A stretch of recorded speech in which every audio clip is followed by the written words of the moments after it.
So we're going to be going over Introduction to Surfacing. This is very similar to, especially the beginning, to solid part design, except that in this case you'll be creating infinitesimally thin mathematical surfaces that you can later thicken into like a piece of paper, or perhaps like a playing card or something thicker if you desire. Or you can eventually, if you have a fully enclosed surface, you can fill it with water essentially and make a solid part out of that. The advantage of this is it lets you make much more sophisticated and complicated solid bodies than you can ever hope to create with using any of the solid extrude tools or sweeps. First thing we'll be going over is how to just get into surfacing mode. So go to File, New. We're just going to be back in parts today. We're not doing assemblies or drawings, just focusing on all surfacing is done just in this part window. Say OK, start myself a new one. I already have the surfacing tab pulled up, but let me show you how to turn that on if it's not. So as you see, I just go up here to the tabs, right click on any one of them, and it brings up the options I have. You should be able to click on surfacing. It adds up the surfacing toolbar to the rest of them. You now can click on that and you go through all the different tools just as you would under, like all your solid operations here under the Features tab. So we'll be going over mostly things today in the surfacing tab. Okay, so to get started, we're going to open up the starting point that is on D2L. You should be able to go to the website and download this week's zip file. And we're going to start with the basic surfaces student starting point .solid part. What I've done here is just given you a bunch of arbitrary sketches. You'll see useless and strange shapes in here. But what this does is just ensures you have a valid sketch to proceed with learning these parts. The first thing I want to go over is just how to do a basic extrude and revolve with surfaces. I mean, this is exactly the same method by which you would do that with a solid.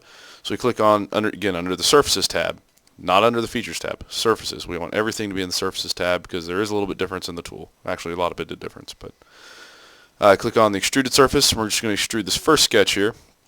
You can see that even though it's an open sketch, in surfacing it doesn't really care. It's just going to take whatever line you've drawn and extrude at the same distance. All these tools are the same. Blind behaves the same as in a solid part. Midplane behaves the same as in a solid part. I'll just do a blind extrude.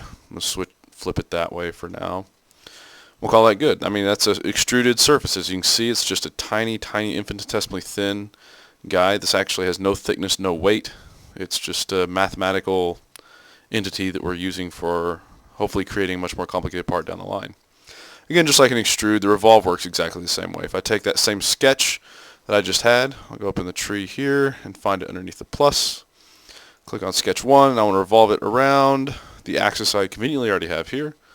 You can see that it works just the same way as a solid part revolve. I can change the angle here. I'll just do that about 135 degrees, just show you the point. Accept it.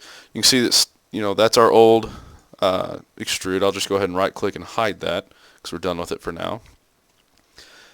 This is what it looks like just as a revolve. I mean, it's again still a it's an infinitesimally thin surface, no weight, no thickness. It's just a mathematical surface.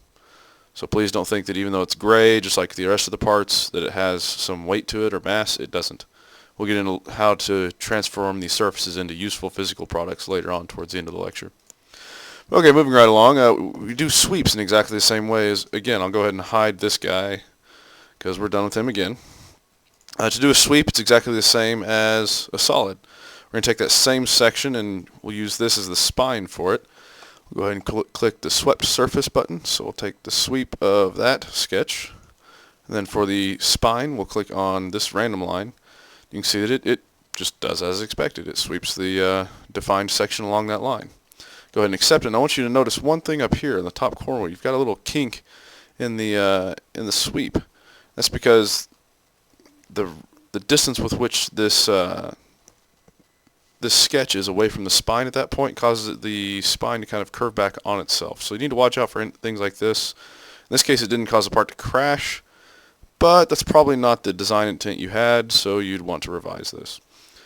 But regardless, I mean, this is a very powerful tool. It translates a lot of the knowledge you already have about solid parts, and these are just the basic implementations of that. So I'll go ahead and hide this one because we're done with him. Finally, I want to show you loft. I mean, it behaves exactly the same way once again. I'm just going to do a lofted surface between this top sketch and the next one down. And you see it, even though it's not a closed body, it already went ahead and lined up our closing points together with one another, and it's good to go. So we'll just accept that, and that's, again, just an infinitesimally thin surface, no mass. but it's shaped the way we want. I'm going to go ahead and bring this extrude back because I'm going to do something interesting between these two. If you want, say, to go between, let me go ahead and hide this sketch. If I want to do a loft between these two surfaces so that it would be tangent continuous between the bottom of this guy and the top of my extrude, I can easily do that with surfacing, even though the shapes are vastly different. But you notice if I just click on one edge, it doesn't select the entire perimeter. I could go through and select the entire perimeter, but it's already not doing what I want. It's breaking. Things are just going bad. There's a tool specifically designed for this. You notice I already have the sketch up here disabled, because if I'm going to try to make something tangent continuous, it's important to select the edge of the part. If I select a sketch is just a line, so it has no orientation, it has no tangent direction. So we actually want to select the edges of some existing surface whenever we want to have tangent or curvature continuity going onward. I'll cover that several more times, so you don't quite understand what that means right now. Don't sweat it. We'll go over this a few more times throughout the lecture. So what I want to do anyway to get started, make sure I have everything deselected. I'm going to right click in the profiles box and go to selection manager. What this allows me to do is click on several edges. So I'll click on this one, this one, this one, and I'm done. So I'll just say OK in the selection manager box. And you see I now have open group 1, which selected all those edges. It's treating it as a continuous line, basically just what I had on the sketch. But the important thing is that is associated with this lofted surface up above, so I do now have tangency and curvature information attached with that edge. Go down here on the bottom part. Again, I want to right click and go to selection manager. I'm going to select all the edges of this guy. Again, I'm not selecting a sketch. I'm selecting edges of that extrude. So those are the ones I want. Say OK. You can see I've got a giant mess on my hands because it messed up the endpoints. It's twisted back on itself. So I'm going to move this endpoint over here, and there we go. Now it's no longer twisted. So you can see it immediately does a linear relation between the two. It's not exactly what I want because I need to go set my start and end constraints. The starting constraint, I now have options of direction vector, tangency, or curvature. I'm going to go ahead and set tangency on the first guy. You can see now that automatically forces the new loft to be tangent to the old one as it comes off the surface. I'm going to do the same thing again as it goes on to the extrude. Tangent down there. Once again, it's switched to my endpoint, so I'll just fix it again. Now it's no longer looped back on itself. And even though that's a very strange shape, that's actually what I was going for in this part. It's just a demonstration. So you can see it actually has done something extremely complicated in a very elegant and simple way. I mean, it blends in wonderfully. I mean, relating those two shapes with a solid part would be extremely hard, but surfacing is perfectly fine with it. So that concludes what I need to do with this part. To turn in my homework for this, I'm going to go back through and make sure that everything is turned on, everything is visible. Let me go ahead and show my sweep, show my revolve. And even though it's just a mess, it does prove that I actually went through and did all these exercises in the proper way. So I will just go ahead and I would take an isometric screenshot just as shown right there and submit that in class for my PDF to prove that I've actually done the work. Anyway, moving on. What I've done here is gone ahead and opened up the surfacing patch student starting point solid part file so I can go over some of the new tools that are involved with the surfacing toolbox of SolidWorks. First thing is a boundary surface. As you notice, we've kind of gone from left to right up here. We've done lofts, we've done sweeps, because these are all just the same as solid part instances of the same tools. But now we have something new called a boundary surface, and this is actually an extremely powerful tool, probably the most powerful one offered in the surfacing toolbox. I'm going to go ahead and hide this plane for the moment, because we don't need it right now. Okay, so boundary surface. What this lets you do is, like in the case of this four-sided box, it lets you create a multi-directional loft. So it's like the lofting tool, but it lets you do it in two directions. So the easiest way to explain this is just to show it to you. So I'm going to start from going from this edge to that one. And you can see already the tool's trying to make something. Well, it got the connection switched, so I'm going to right-click on edge 2 and say flip connectors. If that ever happens, that's what you need to do. If you just try to drag the connectors around, it doesn't work as nicely, but flipping them works well. So you can see already it's connected to two sides. In fact, if we wanted to, we could just go up here and say I want those to be tangent to face, and see it automatically gives you the tangent continuity. In fact, you get what's called these combs. They call these little lines combs, and what that's showing you is the curvature of the part. You see in regions where it's very curvy, You get larger spikes in regions where it's almost flat. You get very little. This is essentially the derivative of the part. This is the slope. It does it in 2 dimensions. So it's very, very useful. And also if you see bad spikes in these combs, you understand that you'll know that you have an error in the surface. Sometimes the math doesn't really work out and things just go terrible. So anyway, in one direction we can just accept that boundary surface if we wanted to, because we made this nice, really complicated surface, but I also want it to match up to these sides if possible. So let's see if we can do that. I'm going to go ahead and right click on that, go back to edit it. Now we have in direction 2, let's say I want to constrain it to that edge and this edge. And conveniently, since I already set this up ahead of time, it works. Let's see if I can get tangency to work. Oh, but it doesn't. I can't make a tangent to those edges. Well, why not? Well, if you look in a couple places, specifically right here, if I'm constraining it to be tangent to this surface, just clicked on something. I'm constraining it to be tangent to these surfaces, the first 2 that I did. Then I'm going to come in here and also constrain it to be tangent to this surface at this point in the very corner, as well as several others. But let's just take this point, like right there as it hits the corner. It'd be in conflict. It'd be trying to slope up because of this surface at the same time as trying to be flat for that surface, and it just gets angry and doesn't work. So while it is in a contact continuity, meaning that the edges do reach up to contact the edge of the point we've constrained it to, it's not possible for it to be tangent continuous, much less curvature continuous. These are what you'll hear referred to as C0, C1, and C2 continuity. C0 being just contact, C1 is tangent, and C2 is curvature. That verbiage is kind of transferred across all CAD programs. So C0, C1, C2. Like all your cars, because they focus so much on light reflections, since they focus so much on aesthetics, they're all C2 continuous, meaning everything is curvature continuous. And that's a pretty advanced subject, especially modeling curvature continuous parts requires a lot of experience. So that'd be something you need to learn later down the line. We're not going to really get into that in this lecture, but it's important to just know it exists. So that way if you hear people talking about it, you'll be able to maybe respond intelligently to them. So there we go. We've now got this really, really complicated surface that would be pretty much impossible to make with just solid part design. Let's say that for whatever reason the boundary surface didn't do what you needed it to, or for your implementation it's not really working right. Perhaps you have a 3-sided surface, or just for some reason boundary surface isn't going to work for you. We can go over filled surface. This is, I don't really call it a more powerful tool, but it uses a different type of mathematics, a more universal form of mathematics to come up with a mesh that fits the edges.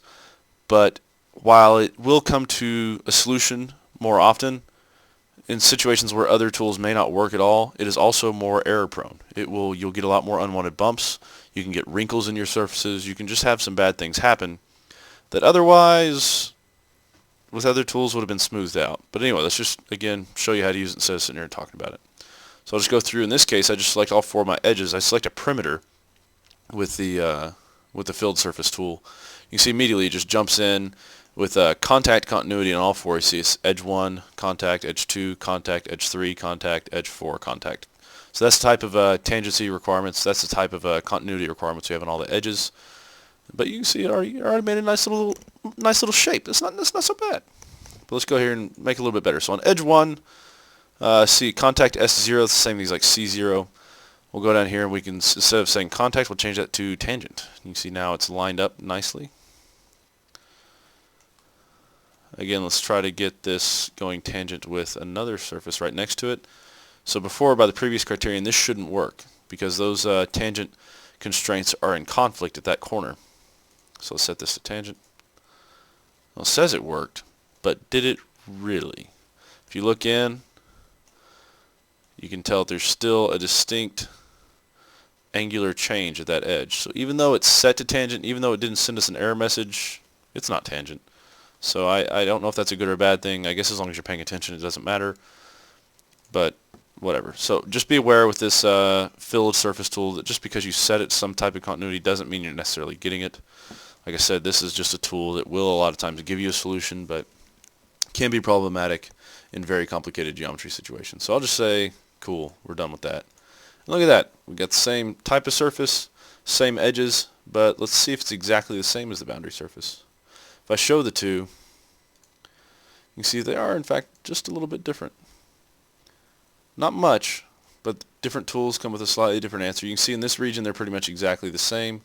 However, in the left and right corners in this instance, the boundary surface comes up a little bit higher than the surface fill. So it just depends on how you set the tools up, which one you use. You'll get a little bit different answer. Now I've gone through extrude, revolve, sweep, loft, boundary surface, and filled surface. But let's go through one of the other useful tools for surfacing. It's called offset surface. This is useful whenever you want to model like a skin thickness, or if you want to, put a core inside of a composite piece. You can go into offset and just select on any surface you want. Select a reasonable thickness. 0.1 sounds good. And we'll flip the direction for the moment. You can see it puts up this little orangish, ghostish. That's showing you the preview of where your new offset surface will be. And it's just as it sounds. It offsets the entire surface by 0.1 inch. If we accept it, then we get what we would expect, and it's an offset 0.1 inch surface. This, whenever you have multiple surfaces connected to one another, sometimes just fails miserably. Sometimes it just doesn't work. And I'll show you why. Because if we take this surface that works fine right now, and we go back to edit it, and we change this to an offset of 1 inch,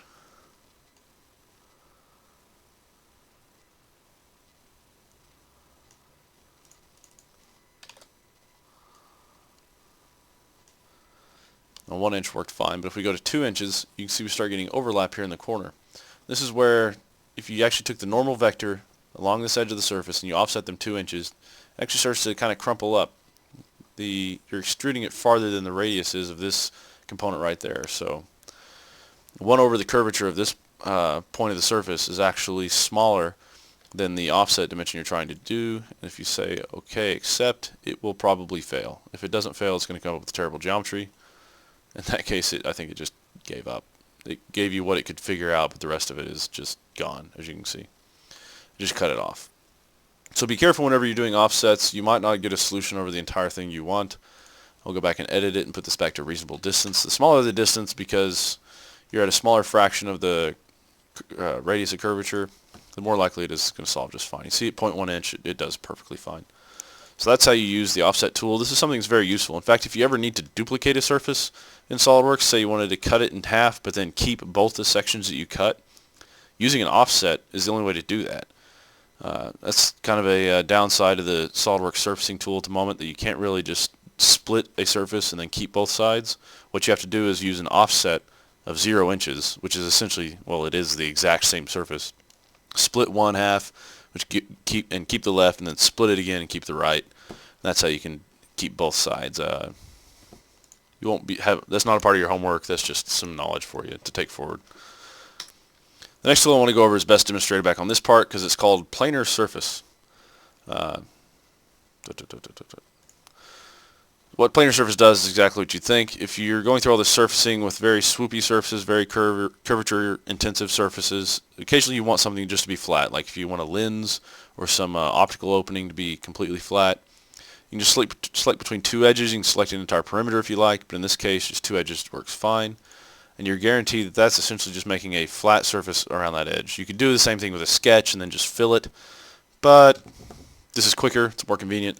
It's somewhat of a duplication between the operation style of filled surfaces, but this guarantees you that it's going to be flat. Sometimes that's helpful. Okay, next we're going to go into what's called trimming surfaces, because oftentimes you'll establish a couple surfaces that cross each other.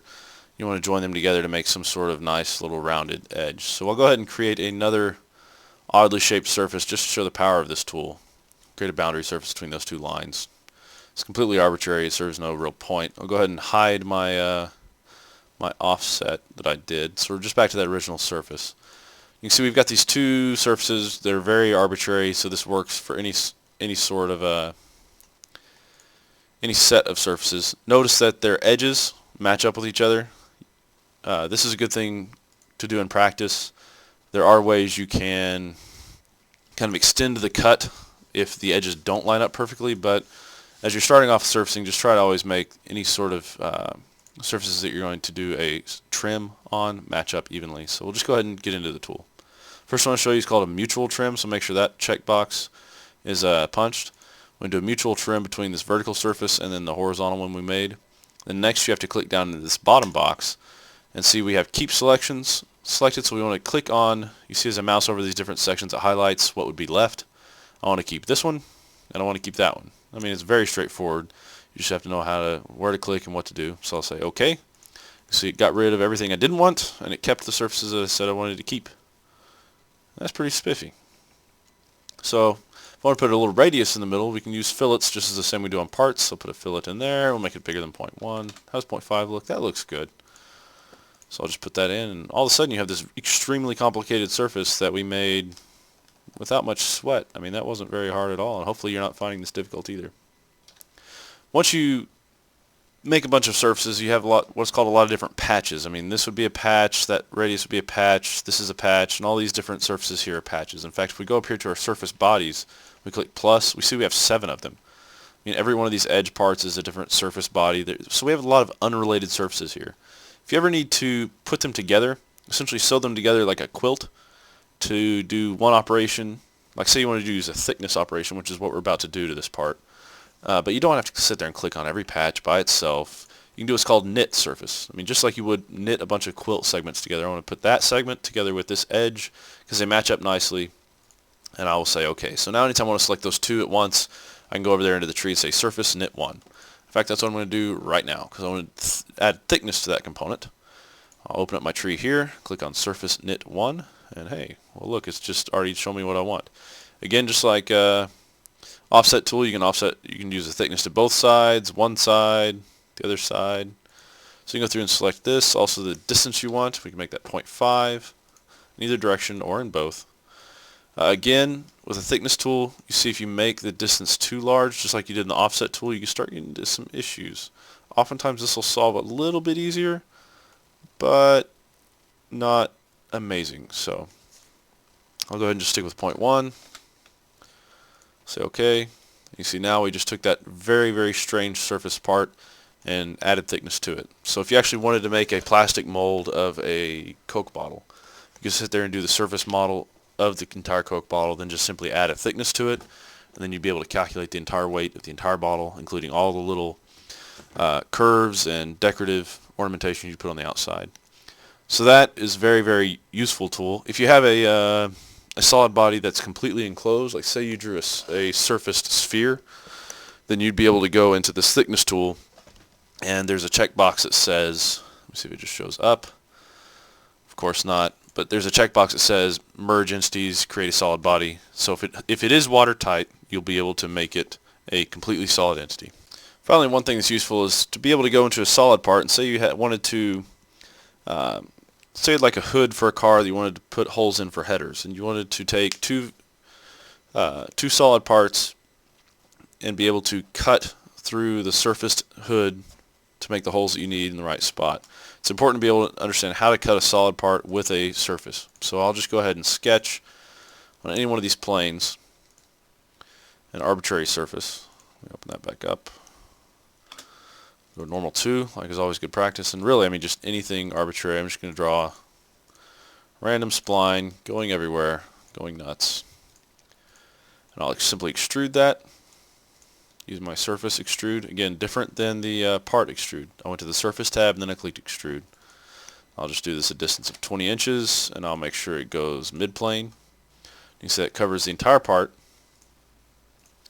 So now I have this very useless but purposeful surface there in the middle. I need to go up to cut with surface.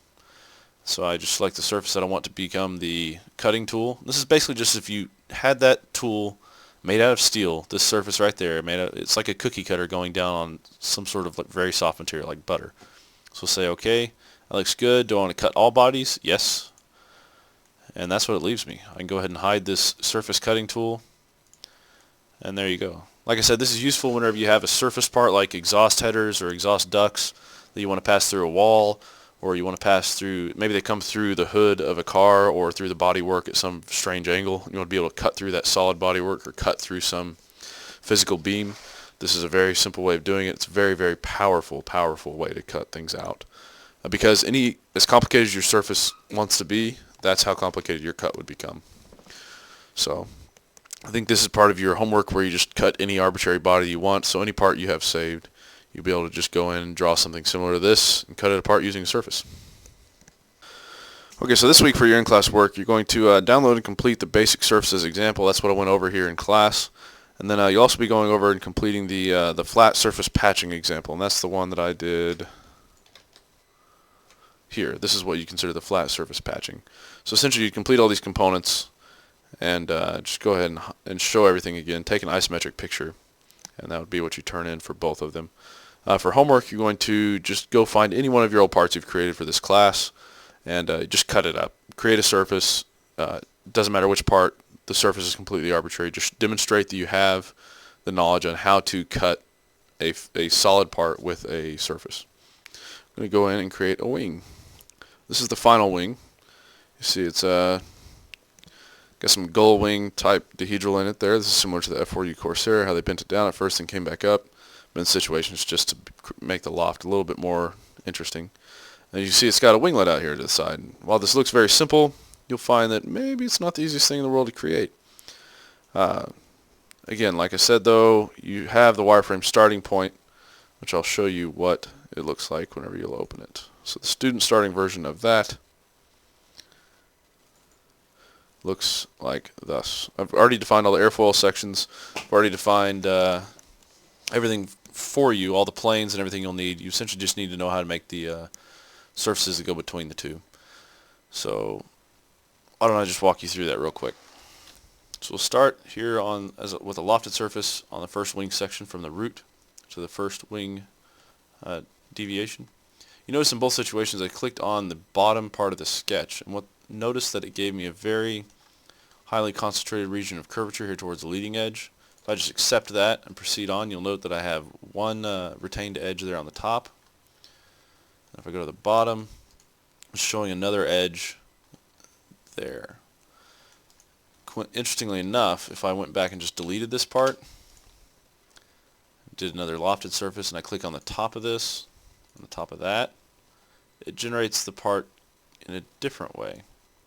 I don't know why Solidworks does that, but it does, and that creates problems for you down the road in this part. So notice that it has an edge on top in this situation, but it does not on bottom. I don't know why that clicking in different parts of the original sketch would give you a different result, but that's what it is. So as you're sitting here making this for homework, be sure that if you click the lofted surface, you want to click on this bottom section right here, this bottom section right there. The two will be related, and yep, that's the way you want to do it. It'll be showing both of the edges. So continuing on with the same method, we're going to loft between this sketch here in the middle. You make sure you're clicking on the sketch and not the edge, out to the sketch here on the tip. Again, we see that we do have the high density region of curvature up towards the front. We show the curvature lines there. So this should give us the edges we need. In fact, confirm again that we have one on both the top and the bottom. This is very important in a minute. You'll figure out why. So that wing section looks looking good. We'll do one final one here between the lofted surface here and here, there on the wingtip. Okay, just go ahead and accept that. Again, once more confirm we have a edge line on top and on bottom. Now, the entire reason I've been concentrating on that, I'll go ahead and hide that sketch. Nope, wrong thing. I want to hide the sketch. In fact, we can probably go ahead and hide all the sketches.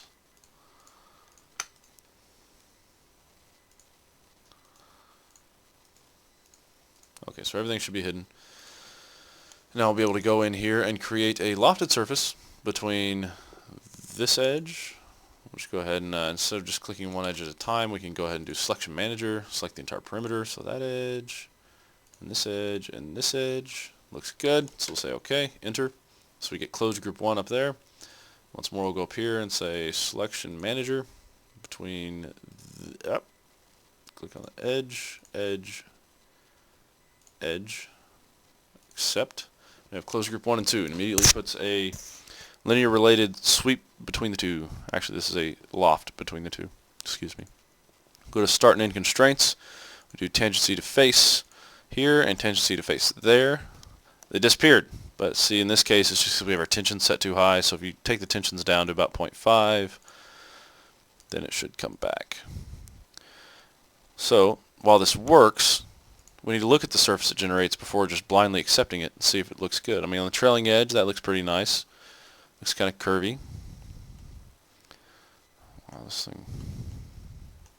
But if we go up here and look at the leading edge, we see it's got some warts. It's not looking so good. This should be indicated by the contour lines going all crazy up here in the front. I mean, the leading edge is looped over itself there. It's got a big bump over here on the right. I mean, that's not looking good. I mean, things are just not healthy.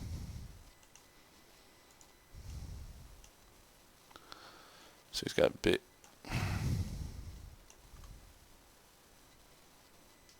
It's just bad. So if we went ahead and accepted that, you can see that it just looks gross. So the better way to do this in the case of a winglet, or in the case of a very curvature intensive surface, is to go ahead and use a boundary surface. Instead of selecting the entire perimeter, we're just going to do it one edge at a time. So we'll start with the top surface and go to this one. And this is why it's important that we had an edge on both the top and bottom of the wing, because you can imagine if we went from a winglet where they were on top and bottom to a main wing where they were not, the boundary surfaces would not work that well. So again, just keep track of where these edge lines appear on your surfaces, because those really do matter. That's the division line on what will and will not allow you to select as an edge. So we'll go ahead and select edge 2 as tangent, change edge 1 to tangent continuity again, just over here in the control box. In fact, let's see in this circumstance, if instead of just tangent we can get curvature continuity. I think it works here. Aha! Because these two surfaces are very well defined, we can in fact go in there and create curvature continuity between the two.